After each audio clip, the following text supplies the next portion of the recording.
मेरठ में आज समाजवादी पार्टी और आरएलडी की साझा रैली। अखिलेश यादव और जयंत चौधरी करेंगे जनसभा को संबोधित। दोनों पार्टियों के गठबंधन का ऐलान। दिल्ली में शिवसेना के संजय राउत करेंगे राहुल गांधी और प्रियंका गांधी से मुलाकात। 5 राज्यों में विधानसभा चुनाव में साथ आ सकती है कांग्रेस और शिवसेना। दिल्ली के सीएम अरविंद केजरीवाल का पंजाब के दोआबा का दौरा। कर सकते हैं बड़ी घोषणा। होशियारपुर में कार्यकर्ताओं के साथ बैठक भी करेंगे केजरीवाल। बढ़ती महंगाई के खिलाफ सुबह 11 बजे कांग्रेस का संसद का घेराव। प्रदर्शन में राहुल गांधी भी शामिल हो सकते हैं।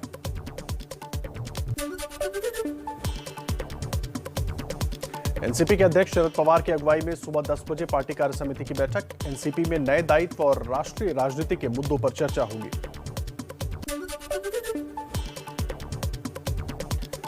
राष्ट्रपति रामनाथ कोविंद के महाराष्ट्र दौरे का आज दूसरा दिन। पुणे के लोहेगांव में वायुसेना स्टेशन का दौरा करेंगे।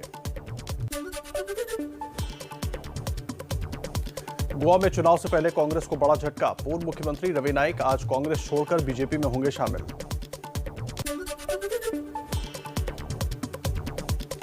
दिल्ली के सिंगू बॉर्डर पर संयुक्त किसान मोर्चा की आज फिर बैठक। किसान आंदोलन को लेकर आगे की रणनीति पर होगी चर्चा। दिल्ली की बंद सड़कों को खोलने पर आज सुप्रीम कोर्ट में सुनवाई। किसान आंदोलन की वजह से बंद सड़कों को खोलने की मांग को लेकर याचिका दाखिल की गई। मध्य प्रदेश में पंचायत चुनाव को लेकर जबलपुर हाईकोर्ट में सुनवाई। याचिका में नियमों का पालन कर चुनाव कराने की मांग की गई है। नागालैंड में सुरक्षा बलों की फायरिंग में एक जवान समेत 15 लोगों की मौत के मामले में भारतीय सेना के विशेष बल के खिलाफ एफआईआर दर्ज। पुलिस का दावा नागरिकों की हत्या का ही इरादा था। नागालैंड गोलीकांड पर केंद्रीय गृह मंत्री अमित शाह का संसद में बयान। कहा, उग्रवादियों की आशंका पर गाड़ी पर फायरिंग की गई थी जिसमें 6 लोगों की मौत हुई। गृह मंत्री अमित शाह ने दी जानकारी। कहा, गोलीकांड की जांच के लिए एसआईटी गठित की गई है। 1 महीने में जांच पूरी करने को कहा गया है। कानून के मुताबिक कार्रवाई होगी।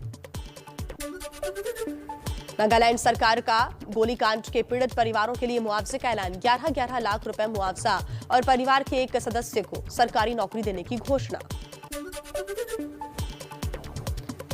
नागालैंड की घटना के लिए कांग्रेस ने फैक्ट फाइंडिंग कमेटी बनाई है। जितेंद्र सिंह के नेतृत्व में 1 हफ्ते में रिपोर्ट सौंपेगी कमेटी। असदुद्दीन ओवैसी ने armed forces special power act को खत्म करने की मांग की है। नागालैंड के मुख्यमंत्री नेफ्यू रियो, मेघालय के सीएम कोनराड संगमा ने भी armed forces special power act को रद्द करने की मांग की।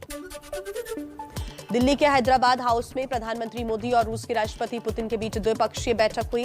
पीएम मोदी ने कहा, कोरोना के खिलाफ भारत रूस ने मिलकर काम किया। भारत रूस के बीच छोटे बड़े 28 समझौते हुए हैं। पुतिन ने भारत की तारीफ की है। कहा है एक ग्रेट पावर। रक्षा मंत्रियों की बैठक में उठा एलएसी पर चीन से विवाद का भी मुद्दा। भारत रूस की बैठक पर विदेश सचिव हर्षवर्धन श्रृंगला का बयान। कहा, लश्कर, जैश, अलकायदा और आईसिस जैसे आतंकी संगठनों के खिलाफ सख्त कार्रवाई कर सहमति बनाई है। रक्षा मंत्री राजनाथ सिंह ने रूस के रक्षा मंत्री सर्गेई शोइगु से मुलाकात की है। कई अहम मुद्दों पर चर्चा हुई।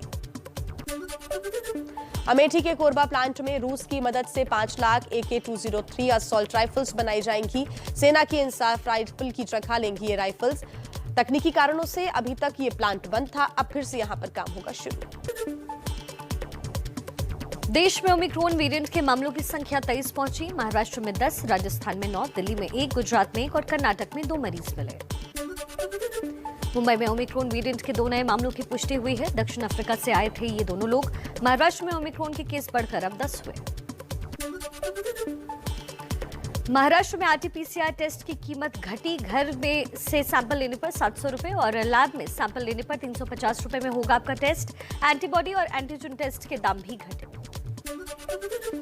दिल्ली में ओमिक्रॉन केस मिलने पर सीएम अरविंद केजरीवाल ने कहा, हमारी तैयारी पूरी है, घबराने की जरूरत नहीं, नियमों का कड़ाई से आप पालन करें।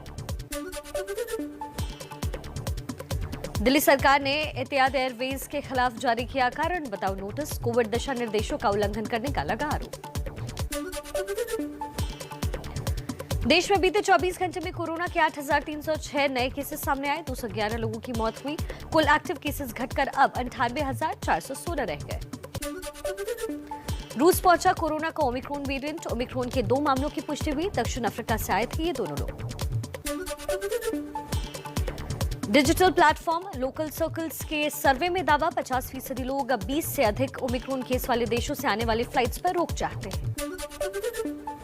National technical advisory group of immunization की अहम बैठक। कोरोना वैक्सीन की बूस्टर डोज और बच्चों की वैक्सीन पर चर्चा की गई। एनईईटी पीजी काउंसलिंग में देरी का जोरदार विरोध। दिल्ली के आरएमएल, सफदरजंग और लेडी हार्डिंग के रेजिडेंट डॉक्टर्स ने ओपीडी के बाद इमरजेंसी सेवाओं का अब बहिष्कार किया। पंजाब के पूर्व सीएम कैप्टन अमरिंदर सिंह का बड़ा बयान। कहा बीजेपी और ढींसा की पार्टी से मिलकर चुनाव लड़ेंगे और जीतेंगे। अमरिंदर सिंह के बीजेपी के साथ चुनाव लड़ने पर आम आदमी पार्टी का निशाना। संजय सिंह बोले किसान आंदोलन के खिलाफ पहले से कैप्टन बीजेपी के साथ। पंजाब चुनाव से पहले कांग्रेस ने बनाई अहम कमेटी। अंबिका सोनी, सुनील जाखड़ समेत कई नेताओं को मिली बड़ी जिम्मेदारी। यूपी में इस बार किसकी बनेगी सरकार? एबीपी न्यूज सी वोटर के सर्वे में 59% लोगों ने माना बीजेपी को मिलेगा राम मंदिर निर्माण का फायदा। सर्वे में कांग्रेस एसपी को नुकसान की बात सामने आई। अखिलेश यादव के गढ़ आजमगढ़ में सीएम योगी के हुंकार। कहा कांग्रेस और समाजवादी पार्टी को माफियाओं पर बुलडोजर चलाने में परेशानी होती थी।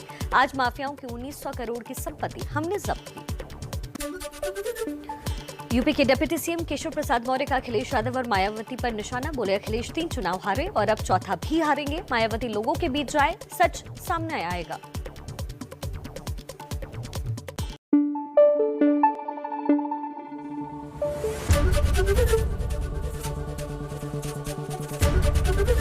एबीपी न्यूज आपको रखे आगे।